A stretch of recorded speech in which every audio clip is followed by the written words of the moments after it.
کہ آج عرصوں کے بعد اللہ نے اہل ایمان کو فتح عطا فرمائی اور سب کے کلیجے ٹھنڈے کیے۔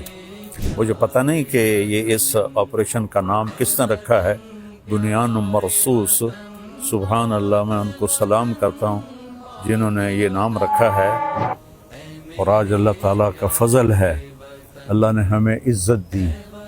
میں اپنی حکومت کو بھی مبارک دیتا ہوں، اپنی افواج کو بھی مبارک دیتا ہوں، اور ان شاہینوں کو مبارک دیتا ہوں جنہوں نے فضا میں اڑ کر جان ہتھیلی پہ رکھ کر ڈیتھ سرٹیفکیٹ پر دستخط کر کے، میں نے وہ ویڈیو دیکھی کہ ہمارے جوان ڈیتھ سرٹیفکیٹ پر آسان ہے سائن کرنا۔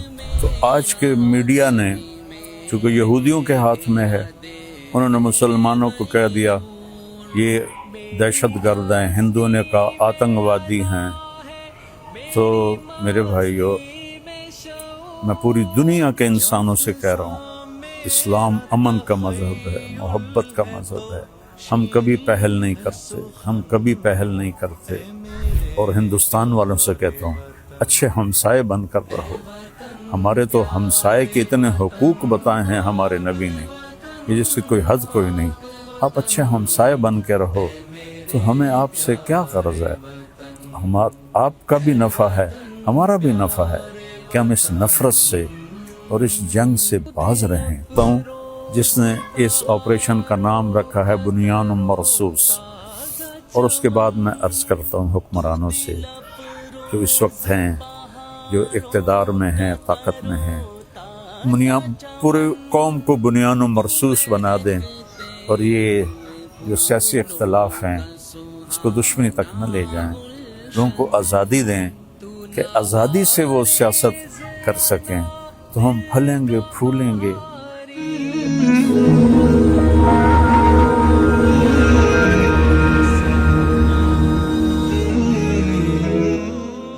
السلام علیکم ورحمۃ اللہ وبرکاتہ۔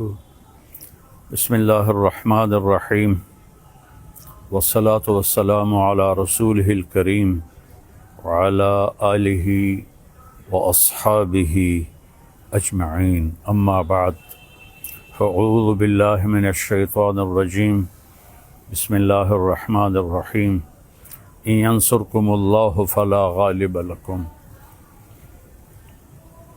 وقال النبی صلی اللہ تعالی علیہ وسلم، یا ایھا الناس لا تتمنوا لقاء العدو فاذا لقیتم فاثبتوا۔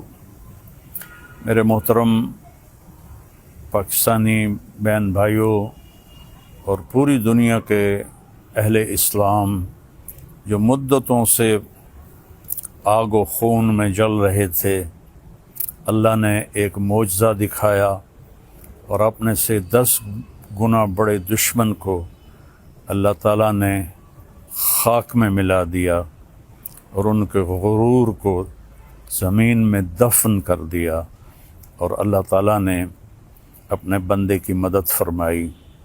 اسلام ہمیں کبھی بھی پہل کا نہیں کہتا۔ ہم ملک کے لیے نہیں لڑتے، ہم اسلام کو پھیلانے کے لیے نکلتے ہیں، یا ہمارے اوپر کوئی حملہ کرے ہم اس کا دفاع کرتے ہیں۔ اسلام امن کا مذہب ہے، بھائی چارے کا مذہب ہے۔ میں صرف مولانا نہیں ہوں، اس سے زیادہ میں نے ہسٹری کو پڑھا ہے، لہذا میرے سامنے ایسے شیشے کی طرح ہسٹری ہے کہ ہندو آپس میں کتنا لڑے مہاراجے، اور کیسے انہوں نے ایک دوسرے کو گاجر مولی کی طرح کاٹا، اور مراٹھوں نے ہندو مسلم کی تفریق کے بغیر کس طرح خون کی ندیاں بہائیں، اشوک نے کس طرح لاشوں کے انبار لگا دیے تھے۔ اور میں اپنے نبی پہ قربان جاؤں، جب انہوں نے مکہ فتح کیا، 18 برس کی دشمنی تھی کہ ہم نے محمد بن عبداللہ کو قتل کرنا ہے۔ یہ وہ لوگ نہیں تھے جو صرف سیاسی اختلاف تھا یا چھوٹی موٹی کوئی دشمنی تھی، اس درجے کی دشمنی تھی کہ اس کو قتل کرنا ہے۔ جب میرے نبی فاتحانہ مکہ میں داخل ہوئے تو آپ ایسے نہیں بیٹھے تھے اونٹنی پر، آپ اس طرح سر جھکا کے بیٹھے تھے۔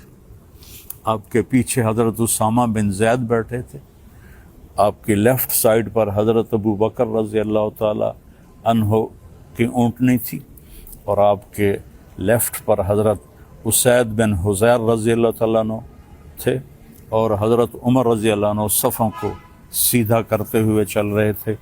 اور میرے لوگ جب داخل ہوتے ہیں تو فاتحانہ تو ایسے داخل ہوتے ہیں، اور کہتے ہیں گاجر مولی کی طرح کاٹ دو، نہ بچہ چھوڑو نہ بڑا چھوڑو۔ میرے نبی ایسے داخل ہوئے تھے، کجاوا جو ہوتا ہے نا اس کے اوپر آپ کی ٹھوڑی لگی ہوئی تھی، اور آپ کہہ رہے تھے لا الہ الا اللہ وحدہ، وہی ہے ایک اکیلا اللہ جس کا کوئی شریک نہیں، نصر عبدہ، اس نے اپنے بندے کی مدد کی، انجز وعدہ، اس نے اپنے وعدے کو پورا کیا، وہزم الاحزاب وحدہ، اور اس نے لشکروں کو شکست دی۔ اب سارا مکہ حرم شریف میں جمع ہے، اور آپ بیت اللہ کے دروازے پر اس طرح دونوں چوکٹوں کو پکڑ کر کھڑے ہوئے ہیں اور فرما رہے ہیں اب میں کیا کروں گا تمہارے ساتھ۔ خود قرآن کہتا ہے ان الملوک اذا دخلوا قریۃ افسدوها وجعلوا اعزۃ اہلها اذلۃ وکذلک یفعلون۔ بادشاہ جب ملک فتح کرتے ہیں عزت داروں کو ذلیل کر دیتے ہیں اور تباہ و برباد کر دیتے ہیں، لاشوں کے ڈھیر لگا دیتے ہیں۔ تو آج سارا مکہ انتظار کر رہا تھا کہ اب محمد کی تلوار چلے گی صلی اللہ علیہ وسلم۔ آپ نے فرمایا میں کیا کرنے والا ہوں تمہارے ساتھ؟ تو سہیل بن عمرو ابھی مسلمان نہیں ہوئے، قریشی سردار ہیں، کہتے ہیں آپ بڑے سخی ہیں، سخی کے بیٹے ہیں، سخاوت کی امید ہے۔ تو آپ نے فرمایا جاؤ، جیسے یوسف علیہ السلام نے اپنے بھائیوں سے کہا تھا کہ تم آزاد ہو، تم پر کوئی جرم نہیں، میں تمہیں کہتا ہوں جاؤ تم آزاد ہو، تم پر کوئی جرم نہیں۔ سارا مکہ مسلمان ہو گیا آپ کی اس فیاضی پر، چونکہ یہ تاریخ میں ایسا کبھی ہوتا نہیں ہے۔ پھر آگے میں 2-3 واقعات سناؤں گا جس سے اسلام کا مزاج آپ کے سامنے آئے گا۔ دمشق پہ حملہ ہو رہا تھا جو شام کا کیپٹل تھا، اور جو رومن امپائر تھی اس کے 2 کیپٹل تھے، گرمیوں میں استنبول اور سردیوں میں انطاکیہ جو آج ترکی میں ہے، یہ اس وقت شام میں تھا۔ تو 2 طرف سے حملہ صحابہ نے کیا، ایک طرف سے خالد بن ولید، دوسری طرف سے ابو عبیدہ بن جراح رضی اللہ تعالیٰ عنہ۔ خالد بن ولید فتح کرتے کرتے کرتے ایک بہت بڑا گرجا تھا، اس کے آدھے تک پہنچ گئے تھے کہ ادھر سے ابو عبیدہ ایک دم آئے اور کہا تم تلوار چلا رہے ہو، میں نے تو ان کی صلح کی اپیل منظور کر رہی ہے۔ تو خالد بن ولید کو غصہ آ گیا، میں امیر ہوں، میری اجازت کے بغیر تم نے ان سے صلح کیوں کی ہے؟ کہا بس میں نے کر دی ہے، تمہیں نبھانا ہے۔ تو اب بتاؤ جو آدھا شہر فتح کر چکا ہو اور مال غنیمت اور کیا کچھ ہو، اور باقی آدھا بھی فتح ہو گیا، لیکن ایک آدمی نے کہا میں نے صلح کی اپیل منظور کر لی ہے، خالد نے تلوار نیچے کر لی، آدھا گرجا توڑ کے مسجد بنایا گیا، اور آدھا گرجا رہا، اس کو جو توڑا تھا ایک طرف سے اسے مسلمانوں نے ٹھیک کر کے ان کو بنا کے دے دیا۔ پھر ولید ابن عبد الملک کے زمانے میں کوئی 60-70 سال بعد اس نے عیسائیوں سے وہ گرجا خریدا منہ مانگے بول پر، اور وہ مسجد بنائی جو آج دمشق میں ہے۔ اور جو قیدی پکڑے گئے اس میں پتہ چلا کہ رومن امپائر کے بادشاہ کی بیٹی بھی قید ہے، چونکہ اس کا جو خامن تھا وہ دمشق کا گورنر تھا، اس کا نام تھا توما۔ تو حضرت خالد کو پتہ چلا کہ وہ قیدیوں میں ہے، تو انہوں نے فوراً اس کو وہاں سے نکلوایا، الگ خیمہ، اس کی باندیاں نوکرانیاں اور اوپر صحابہ کا پہرا لگا دیا۔ اور جب دمشق کا سارا سسٹم ٹھیک کر لیا تو 400 مسلمان سپاہیوں کو رومن امپائر کے بادشاہ کی بیٹی کے ساتھ بھیجا کہ جاؤ اور اسے انطاکیہ کیسر کے پاس پہنچا کے آؤ۔ اس وقت کا رومن بادشاہ کیسر تھا، ہرقل جس کو آپ ہرکلیس کہتے ہیں، ہرقل نام تھا۔ تو 400 سپاہی انطاکیہ کے بارڈر پر ہرقل کی بچی کو چھوڑ کے آئے اور واپس چلے گئے، اور کہا کہ کہہ دینا کہ ہم عزت داروں سے یہی سلوک کرتے ہیں۔ تو جب ہرقل نے دیکھا، حیران پریشان، تو اس نے پوچھا، بیٹی نے سارا بتایا، تو وہ رونے لگا کہ جس قوم کے یہ اخلاق ہوں تو یاد رکھنا ایک دن انطاکیہ بھی ان کے قدموں میں ہوگا۔ یہ اس کے الفاظ تھے۔ مسلمانوں کی ایک خوبصورت، مسلمان بادشاہوں نے وہی کیا جو باقی بادشاہوں نے کیا، لیکن میں تھوڑا سا آگے چلتا ہوں۔ میں آپ کو صلاح الدین ایوبی کی بتاتا ہوں، جو 492 ہجری یعنی میرے نبی سے 492 سال بعد کی تاریخ آپ کو بتانے لگا ہوں کہ صلیبی عیسائی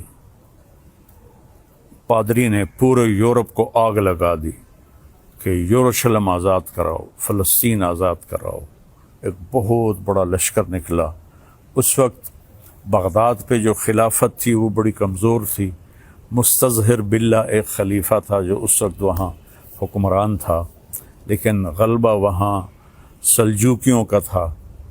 تو اس نے آسانی سے بیت المقدس یروشلم کو فتح کیا۔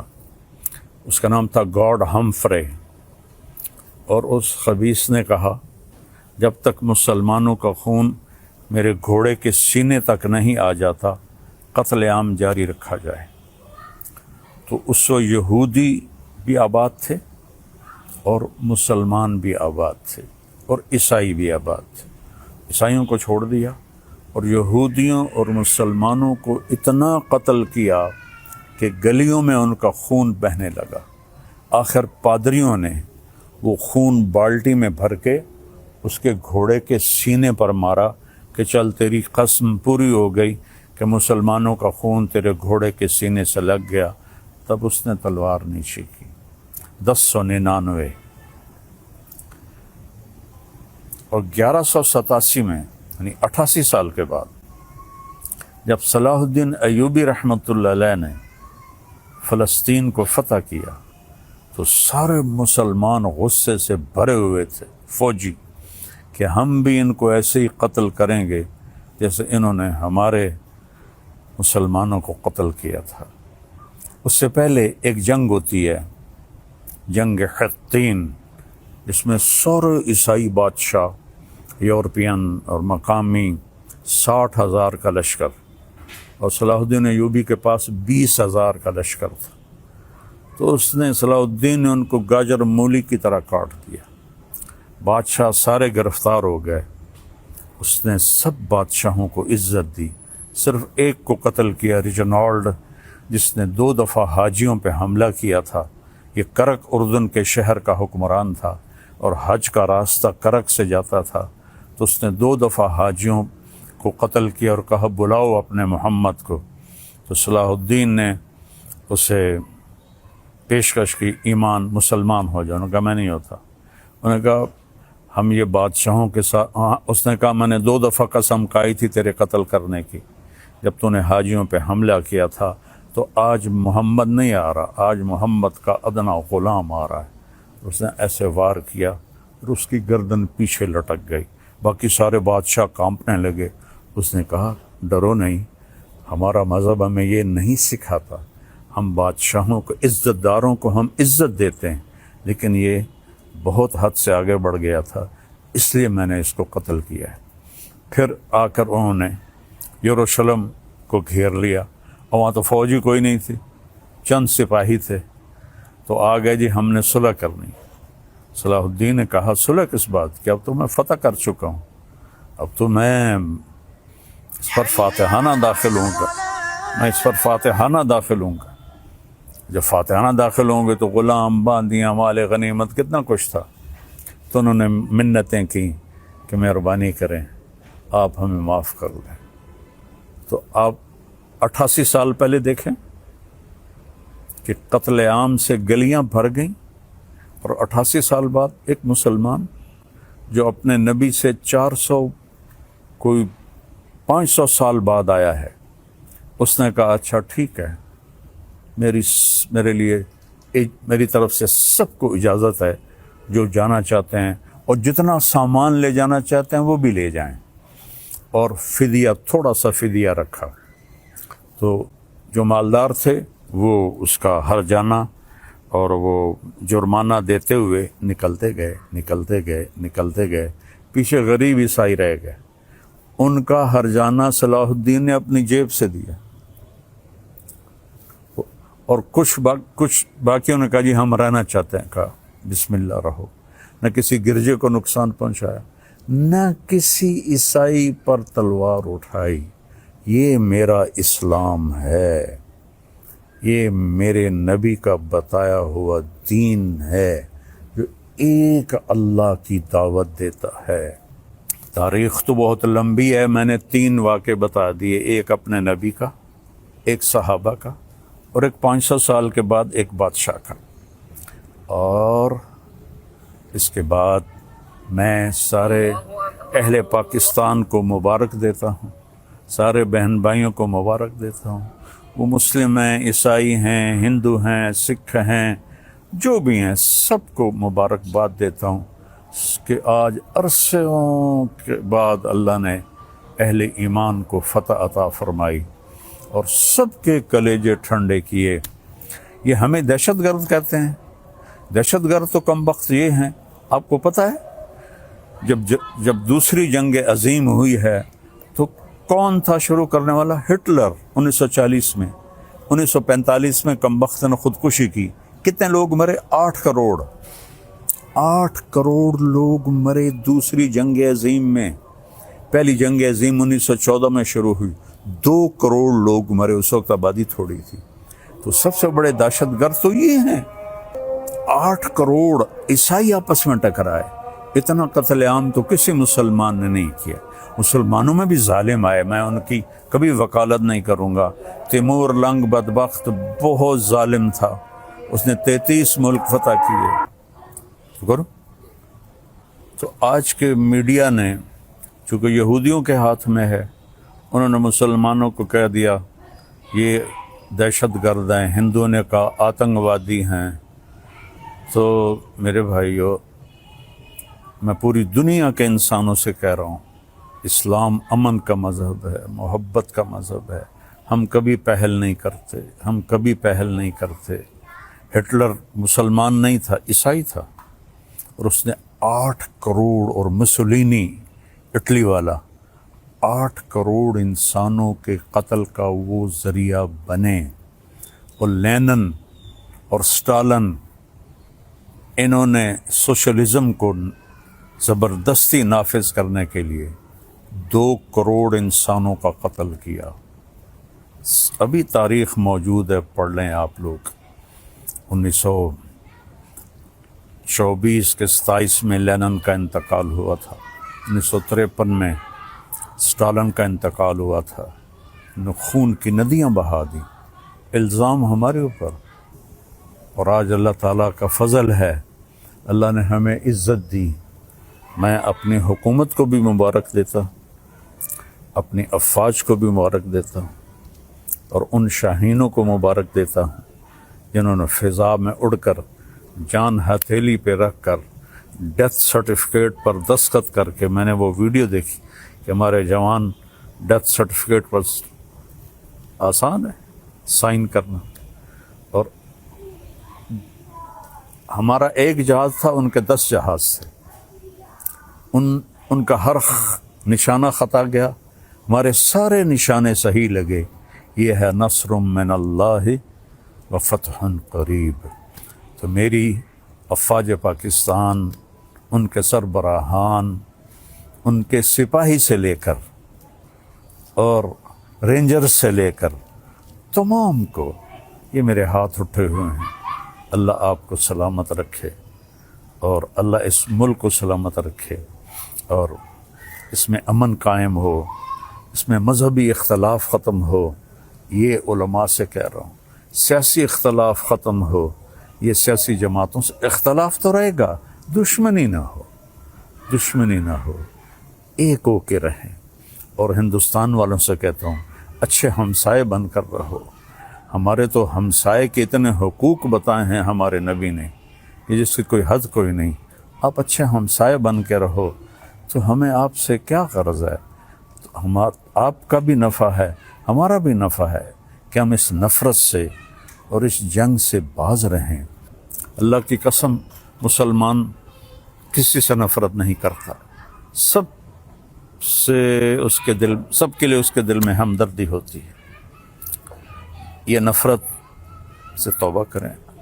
کوئی مذہب، آپ اپنی کتابیں پڑھیں، کہیں آپ کو کوئی نفرت کا بول نظر آئے، آپ اپنی وید پڑھیں، کہیں آپ کو نفرت کا بول نظر آئے، بائبل پڑھیں، کہیں آپ کو نفرت کا بول نظر آئے، تو میری سب سے گزارش ہے کہ امن سے رہیں، صلح سے رہیں۔ حکمرانوں سے اپیل ہے کہ یہ ایک سیاسی انتشار ہے، اس کو اللہ کے واسطے ختم فرما دیں تاکہ ہم ایسے ہو کے رہیں۔ جو میں پہلے تو اس کو سلام کرتا ہوں جس نے اس آپریشن کا نام رکھا ہے بنیان مرصوص، اور اس کے بعد میں عرض کرتا ہوں حکمرانوں سے جو اس وقت ہیں، جو اقتدار میں ہیں، طاقت میں ہیں، پورے قوم کو بنیان مرصوص بنا دیں اور یہ جو سیاسی اختلاف ہیں اس کو دشمنی تک نہ لے جائیں، لوگوں کو آزادی دیں کہ آزادی سے وہ سیاست کر سکیں، تو ہم پھلیں گے پھولیں گے، اور آخر تو ایک دن چلے جانا ہے، اللہ راضی ہوگا تو اللہ ہمیں موجیں کرا دے گا۔ اگر کوئی ظالم بن کے مر گیا تو پھر چاہے وہ مسلمان ہے اور چاہے وہ تہجد گزار ہے۔ حجاج بن یوسف روزانہ 10 سپارے تہجد میں پڑھتا تھا، 10 سپارے، اور وہ ایسا خبیث تھا کہ اس نے 1.25 لاکھ مسلمان اپنے سامنے کھڑے ہو کے قتل کروائے تھے، اور عمر بن عبدالعزیز نے اس کو دیکھا کہ وہ جہنم کی آگ میں، اور عبد الملک بن مروان جس نے اس کو بنایا تھا گورنر عراق کا، دونوں کی آنتیں باہر نکلی ہوئی ہیں اور گدھے کی طرح اس کے گرد وہ چکر لگا رہے ہیں۔ اللہ ظلم معاف نہیں کرتا ہے۔ اس لیے بادشاہوں سے کہتا ہوں اور اپنی افواج سے کہتا ہوں، اپنی عوام سے کہتا ہوں، علماء سے کہتا ہوں، اگر آپ ممبر پر بیٹھ کر میرے نبی کے دین کو ٹکڑے کر رہے ہیں تو آپ بھی بہت بڑے ظالم ہیں، ظالم ہیں، ظالم ہیں۔ دیوبندیت کو مٹا دو، بریلویت کو مٹا دو، شیعت کو مٹا دو، سلفیت کو مٹا دو۔ میں مسلم، ہاں میں اہل سنت والجماعت ہوں، میں امام ابو حنیفہ کے فتووں پہ عمل کرتا ہوں، لیکن میں باقی سب کے لیے ایسے جھولی پھیلا کے دعا کرتا ہوں۔ تو یہ میرا آخری پیغام ہے کہ ہم اور نہیں تو سارے ایک دفعہ قومی ترانہ پڑھ لیں اور اسے یاد کر لیں اور اس کا مطلب دیکھ لیں۔ میں 100 کے قریب ملکوں میں گیا ہوں، کسی ملک کا قومی ترانہ اتنا خوبصورت نہیں، اس کا مضمون، اس کی لے، اس کی دھن، سبحان اللہ۔ اللہ حفیظ جلندری کے درجے بلند کرے۔ السلام علیکم ورحمۃ اللہ وبرکاتہ۔